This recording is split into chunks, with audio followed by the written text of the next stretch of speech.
The sky wasn't blue. It was burning.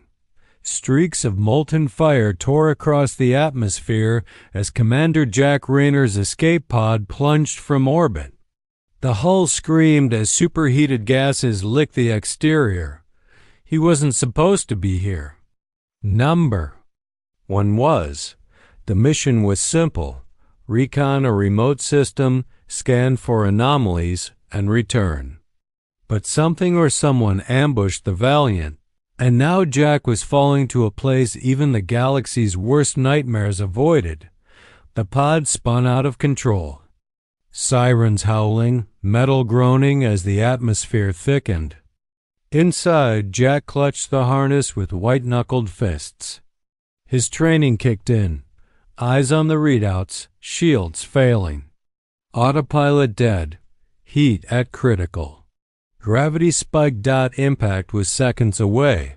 Through the narrow viewport, the planet revealed itself in flashes, jagged black mountains that pierced the sky like shattered glass, rivers glowing with toxic green liquid, skies choked with swirling crimson clouds. This was Erebus 9, known in secret Earth files as a death world. No official landings, no known survivors. No second chances. Then dash impact. The pod hit ground. With bone-snapping force, skidding through razor-edged terrain before smashing into a twisted cliffside. Inside, Jack's vision blurred. His body slammed against the seat. Metal twisted. Sparks flew. Then silence. Darkness swallowed him. When he woke, pain surged like fire through his ribs. Blood crusted his forehead. His helmet visor was cracked. His oxygen levels low, and the HUD on his wrist flickered with damage codes. He was alive barely, but the pod was a wreck. Communications fried. Beacon dead. The emergency II blinked once, then died. He opened the hatch and immediately regretted it. A wave of chemical heat punched him in the face. The air tasted like rust and acid. Smoke clung to the ground like fog, heavy and toxic. His boots sank into ash-like soil that hissed and sizzled under pressure. Above, lightning crackled sideways through blood-colored clouds. The whole planet felt wrong, hostile, not just alive, but angry. Jack staggered out, surveying the hellscape. Towering cliffs loomed like teeth, and skeletal remains, some as long as dropships, lay tangled across the terrain. Something big had died here long ago. Or maybe not long enough. He scanned the horizon. His HUD confirmed the worst. No orbital signals, no Earth comms. The Valiant was gone. And he was on the most dangerous planet in the known galaxy alone. Wounded and weaponless. But something else was wrong. The silence. There were no birds. No wind, no natural sounds. Just the quiet hum of his broken suit, the slow hiss of acidic rain, and the pounding of his own heart. Then he heard it, a shriek, not human, not mechanical. Something between a scream and a roar, high-pitched and blood-curdling. It echoed through the mist, bouncing off the cliffs, shaking the ground beneath his boots. He wasn't alone. Jack crouched, instincts on fire. He drew his sidearm, a compact plasma pistol, half-charged and already overheating. Not ideal, but it was something. He turned in a slow circle, scanning for movement. The landscape blurred in the smoke and red dust. Then he saw them, 6 glowing eyes, low to the ground, blinking one at a time. A shadow emerged from the fog, massive, crawling on all fours, armored like a tank but moving like a predator. Its back bristled with spines. Claws dug into the earth like knives. Its mouth, A vertical slit filled with rotating fangs dripped with viscous black liquid that hissed. When it hit the ground, Jack didn't breathe. Didn't blink. The creature sniffed the air, then locked eyes with him, and it charged. He bolted.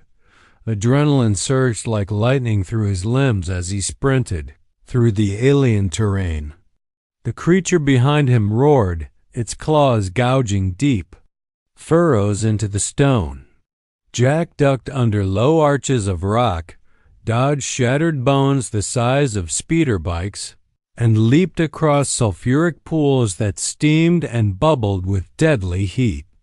The beast was fast. Too fast. It didn't lumber, it hunted. Intelligent, silent, patient. And now, in full pursuit, Jack's mind raced. He couldn't outrun it forever. His suit was slowing him down. The terrain was a trap designed to kill anything that didn't fly or burrow. He needed a plan.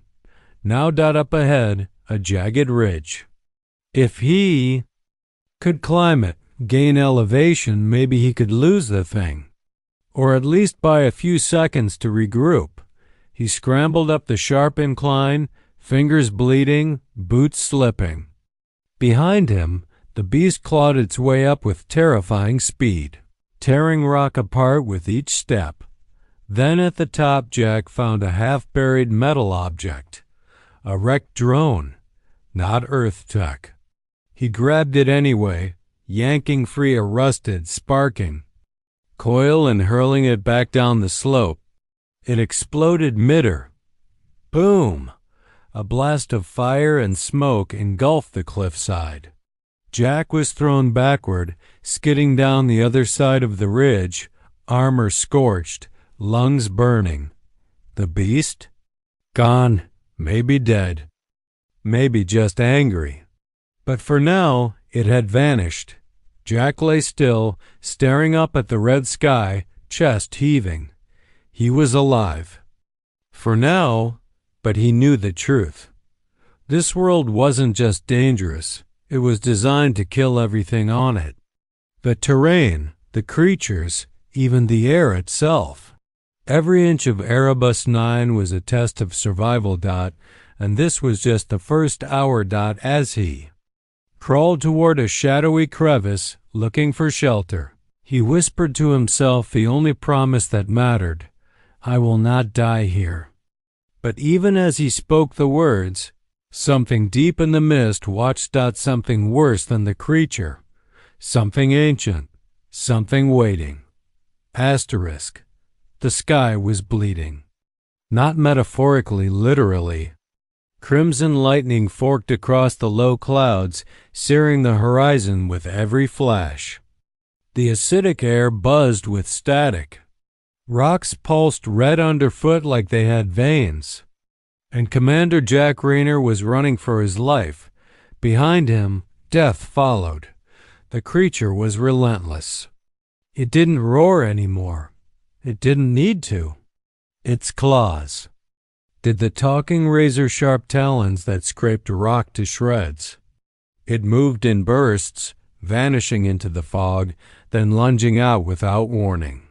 Each time, closer, smarter. It wasn't chasing him. It was hurting him. Jack gritted his teeth, heart pounding as he scrambled through the ruins of something ancient, walls made of black stone and scorched bones. Were these ruins of a city? A hive? A temple? Whatever it wasn't human. The fact me dem fighting dem fighting was it wasn't his nest on them. Fog thickened. Toxic. Humming. His cracked visor filtered most of the air, but every breath still burned. His lungs felt like they were inhaling fire. Still, he pushed forward, ducking beneath a shattered archway covered in carving spirals, claws, symbols that looked eerily like warnings. Then, suddenly silence. Jack froze. His boots crunched. Unbroken crystal. The beast had stopped.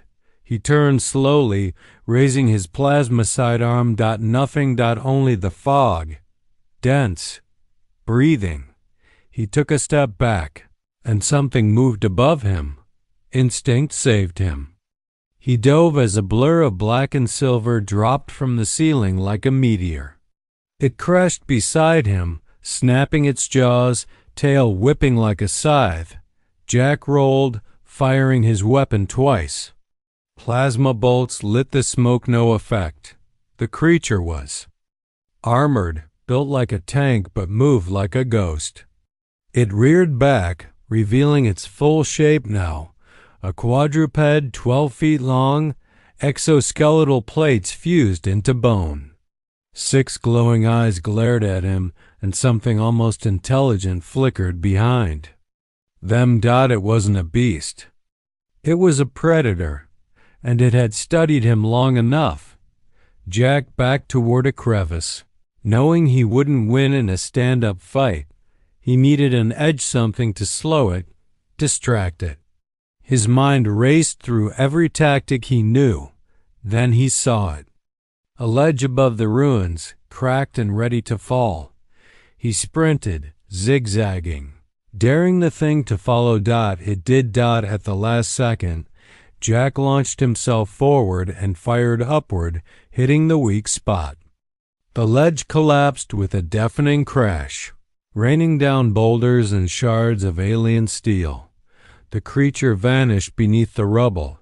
Silence returned. Jack lay there, chest heaving, eyes scanning for movement. Still nothing. Carefully, he crawled toward a nearby ravine, ducking into a hollowed-out skull the size of a car. Its bones were scorched and ancient, riddled with strange markings. He collapsed inside, the shelter barely large enough to sit. Still safe was safe, for now. Inside the skull, the world outside fell away. The silence here wasn't peaceful, it was suffocating. Every breath reminded him he was a trespasser. He checked his arm screen. O2, 31% vitals. Critical beacon, offline. Weapon charge, 17%. He was bleeding again. Deep gash across his arm from earlier. He sterilized it with a field torch, biting down on his sleeve as it burned. No time for pain. No room for weakness. Pain meant he was still alive. Once the shaking stopped, he started mapping the terrain. He'd seen cliff formations to the north, and a strange green glow rising over the eastern ridge. Maybe geothermal energy. Maybe shelter, or maybe more of those monsters. But as he scrolled through the scan, his screen flickered. Then a glitched. Static. Jack tapped it. Nothing. Then, suddenly, a voice. Human. You are not alone. His blood froze. Not Earth protocol. Not distress code. Format. The voice was smooth, almost artificial. Not robotic, but not alive either.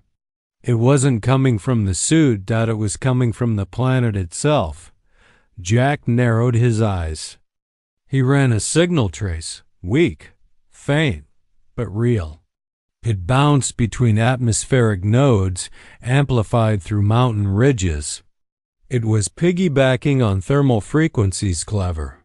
Not natural. This wasn't a random signal. Someone or something was speaking. He followed it. Night fell quickly on Erebus 9. Not darkness, something worse. The skies turned violet-black, filled with swirling orbs of light that pulsed in perfect patterns. Artificial? Biological? He didn't know, but he didn't look up. He kept moving. The terrain turned glassy, then soft, almost like walking across scabbard over skin. The further he walked, the more wrong things became. Trees with metal thorns. Creatures hanging upside down in hibernation or death. Pools that whispered when he passed. Finally, he saw it. A spire of twisted black steel rising from the crater ahead. It wasn't Earth tech, but it wasn't completely alien either. Parts of it looked grown, like coral or bone. Jack slid down the crater's edge, stumbling over loose gravel until he reached the base. There were symbols, same ones he'd seen in the ruins: claws, circles, eyes. He reached for the door.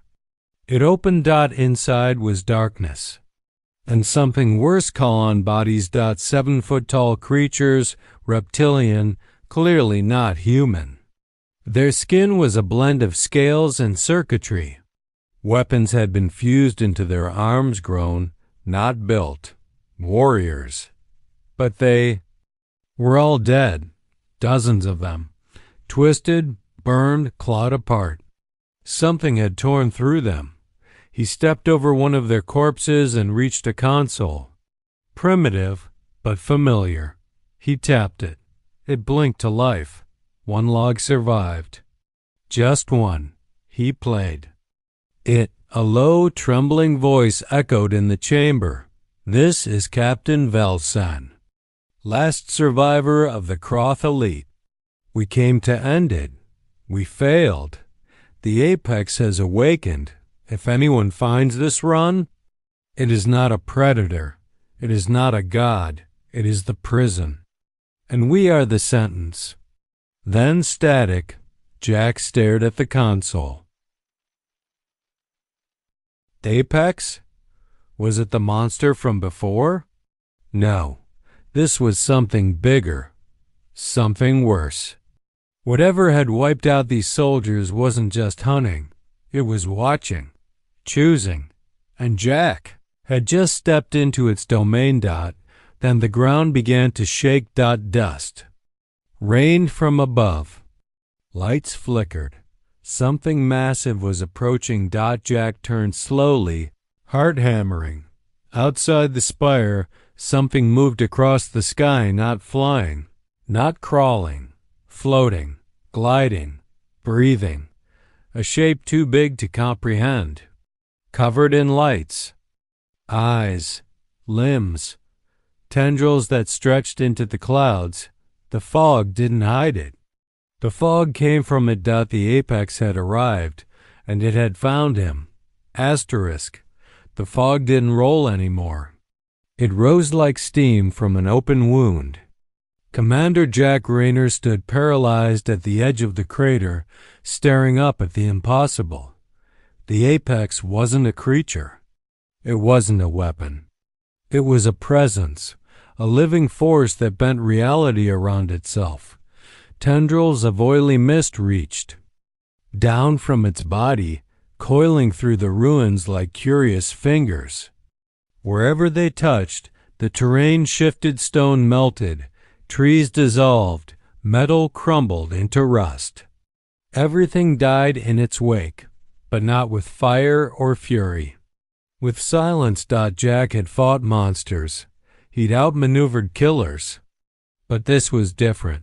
This was intelligence, cold, uncaring. Cosmic. And it had seen him. The apex hovered above the horizon, its form constantly changing, part machine, part ancient beast. Its face, if it had one, was a spiraling mass of shifting eyes. Not physical eyes, dimensional rifts. He looked into them and saw flashes of other worlds, distant screams, and stars being swallowed. It wasn't hunting him. It was studying him. Judging. Then it whispered, but not in sound. Jack's vision blurred. A burning sensation pierced behind his eyes. His knees buckled as a message. No. A memory was forcibly injected into his mind. He was somewhere else. Floating, a black void. A prison. He saw the planet from space, Erebus 9, but before the storms, before the death. A lush world, green and golden. Then. A flash. Light swallowed it. An explosion so massive it tore the fabric of time that the apex had been born here. Not created, unleashed. Ancient aliens more advanced than anything humanity had imagined had built Erebus 9 as a final stand, not to protect themselves but to trap it. They sacrificed civilizations to seal it away, embedding its prison beneath layers of death, predators, storms, toxins, psychological horrors. The apex wasn't a monster. It was the reason DeathWorlds exist, but now the prison had cracked. Someone or something had triggered the breach. Jack's crash was no accident. He was delivered here. His mind snapped back. The apex had receded into the storm, but only slightly. It didn't need to chase. It could wait. And now Jack realized something else. He wasn't the only human who had been brought here. Hours later, he found the bunker. It was buried deep under layers of stone and heat-shielding glass. Not natural. Constructed. Human markings on the hatch. Old Earth military. Very old. He broke the seal and dropped inside. It smelled like ash and copper. The lights flickered. Dim orange, powered by a decaying reactor. He stepped through the narrow corridors, passing long-dried blood splatters, shattered glass, half-buried weapons. Then he found the recording. Scratched, flickering. A woman's voice. Gravel in her throat. A whisper barely audible. "This is LT, Sanaa Bishop. Final log. Operation Black Ember failed. We were sent to recover the source of the DeathWorld anomalies. But Erebus 9 isn't generating them. It is the anomaly. The apex is adapting, learning. It used our own minds against us. We tried to kill it. We only made it smarter." Jack's stomach twisted. Sanaa Bishop. A name he'd heard only once in Earth intel. Circles. A ghost. Her team had vanished a decade ago. Official reports claimed deep space accident. But she'd made it here. And she'd fought and died.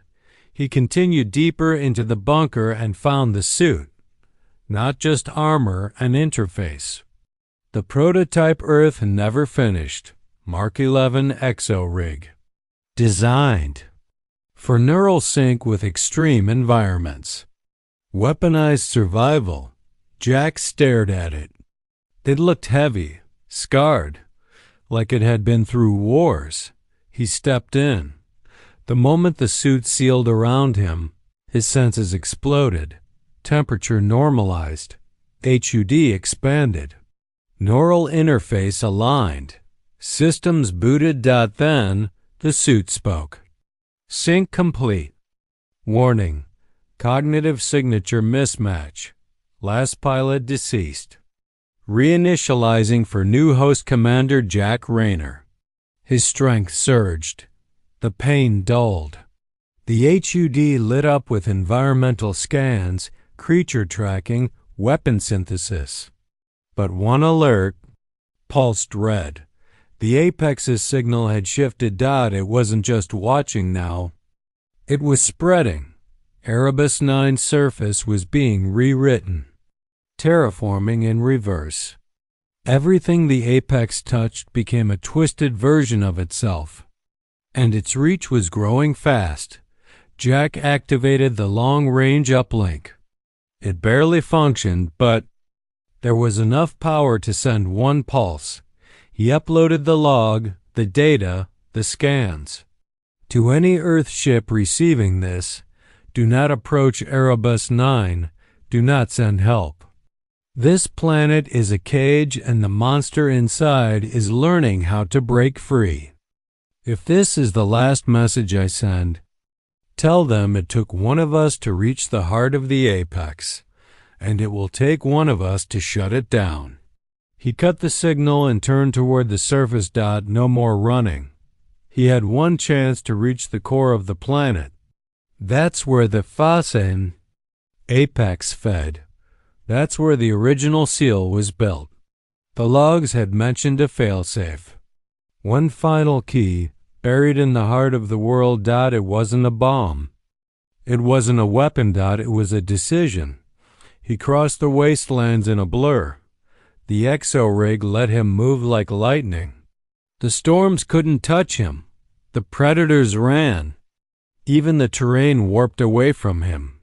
He reached the canyon known only in the logs as the throat, a spiral descent, the entry point to the planet's core, and it was guarded not by monsters, by mirrors, copies of himself, warped, shifting.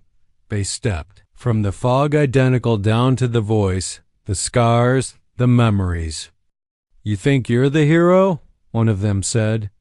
"You think pain makes you worthy?" He fired first. The imposters collapsed. Illusions, psychological projections, one last trap. The apex had learned human ego, fear, guilt. It used them like tools. But Jack wasn't here to be tricked. He descended at the core. Everything changed. He entered a chamber miles wide, pulsing with alien veins. In the center, a black sphere, suspended in gravity, whispering, the original seal. The last piece of the apex's cage, a control panel, stood before it, human-made, ancient, one button. Failsafe active. Erase sentient signature. Jack stared at it. Pressing it would collapse the chamber. Seal the apex again. But it required a final sacrifice. A conscious mind willingly offered. Not for death, but for containment. The apex would need a replacement prisoner. The alien builders had left the door open, but only for someone who understood what they were. Facing Jack removed his helmet. He'd fought enough, run enough, lost enough. He reached out and then, suddenly, a scream. Not his behind him. Someone appeared. LT. Sana Bishop. Alive. Or something wearing her face. She lunged, knocking him aside. "You're not the sacrifice. I am. I started this." Jack stared, eyes wide. Her face flickered. Was it real? She pressed her hand to the failsafe. "I held it back for 10 years. I can do it again. Go. Before it notices." Flash. Light. Collapse. The world cracked, and Jack was falling. Darkness. Not the peaceful kind. Not sleep. This was ancient. Eternal. Buried beneath time. Commander Jack Rayner felt it press against his body like a second skin. Not cold, not hot. Just heavy. Like being held underwater by something that didn't need to breathe. He didn't remember the impact. 1 second he was watching LT. Sana Bishop reached for the failsafe, her face lit by the glow of alien fire, and the next. Nothing. Now, somewhere deep beneath Erebus 9, Jack opened his eyes. He was inside a cocoon of metal and glass, suspended midair by glowing tendrils. His exosuit was gone, stripped. His skin burned with faint lines etched in unknown script. His mind buzzed. The apex was still alive, but different. It wasn't hunting now. It was listening. Jack blinked. Around him, the chamber shimmered. Not rock, not steel, memory, living data. Thousands of voices whispered all at once, Sanas, the Croth soldiers, the ancient alien architects. Fragments of thought from every being the apex had touched. Each one stored, archived, trapped. This wasn't just a prison. It was a library of souls. And now it had added one more. You reached the core. You saw the seal. Now you see us. The voice echoed inside his skull. Not loud, calm, chillingly precise. Jack spun. No shapes, just mist. Just intent. The apex didn't speak in words, it spoke in understanding. It unraveled your thoughts and responded with your own voice. Like a mirror that stared back. You think you're strong because you survived, but you only lived because we allowed it. Suddenly, a memory played around him, not his own. Sanaa in the early days, fighting through the lower caves, dragging a wounded teammate as storms swallowed them. Her tears, her screams, her refusal to die. Jack reached out. His hand passed through her like smoke. She volunteered. She endured. She failed. Then another projection. Himself in the exo-rig, battling through Erebus 9's terrors. His every choice, every rage-filled scream, every close call, replayed like theater. You are no different. Jack clenched his fists. Then why am I still here? He said aloud. For a moment, silence. Then, because you are not the cage, you are the key. The chamber exploded in light. Suddenly, Jack was somewhere else. He stood atop a tower not real, but so vividly simulated it made his bones ache. Around him, the planet burned. The apex had shed its old shape. Now it spread like a virus rewriting reality as it went. Forests turned to glass. Mountains blinked out of existence.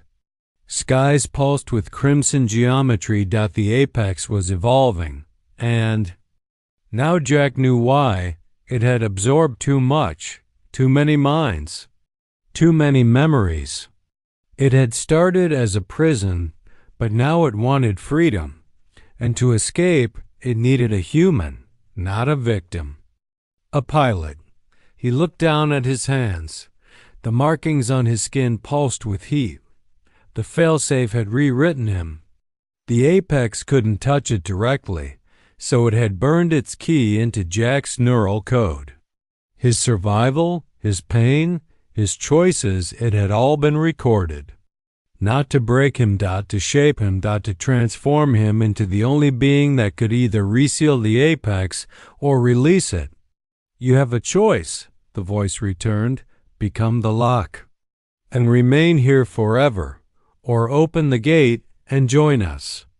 Jack stared across the world. Every instinct screamed no.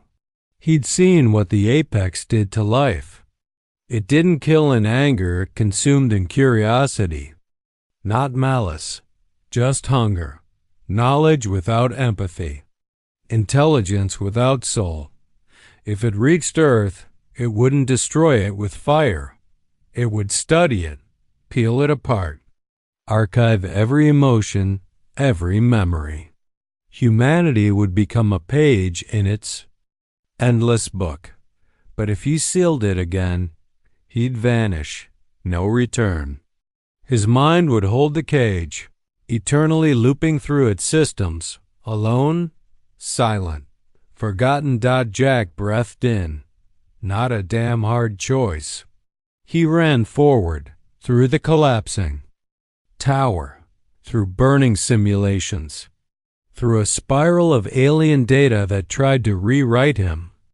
The apex screamed not in sound, but in a shudder through existence itself. Jack reached the chamber again. This time, the core had changed. It now looked like a beating heart, a fusion of flesh, crystal, and machine. The cage, the last keyhole. He stepped into it. And saw everyone. Sanaa, the Croft, the aliens who built the prison, the other test subjects who failed, all frozen in loops, fighting, dying, remembering. Their eyes turned to him, and Jack did something none of them had done. He forgave them. He forgave the architects for building a monster cage on a living world, Forgave Sana for sacrificing herself and trapping him here.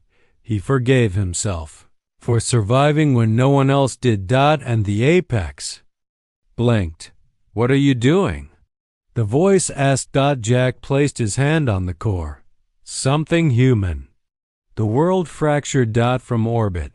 Erebus 9 fell silent. The storm stopped. The surface calmed. No signal. No voice. No activity. The apex was gone. Or sealed. 2 years later, the Earth cruiser Sol's Echo hovered in high orbit over the now dead world. A team of explorers landed on its cold surface, armed with the latest scans. What they found wasn't ruins. It was architecture. Perfect. Black towers, glass gardens, harmonized terrain. The apex hadn't been destroyed. It had been transformed, and in the center of it all, at the heart of the largest tower, stood a monument, a tall obsidian statue of a man, eyes closed, hand raised, underneath a plaque, the key that chose the lock. CDRJ Arian Earbud. In the dark, beneath the surface, in the quietest part of EREBUS-9... the cage still breathes, and somewhere deep in its core, a single eye opens.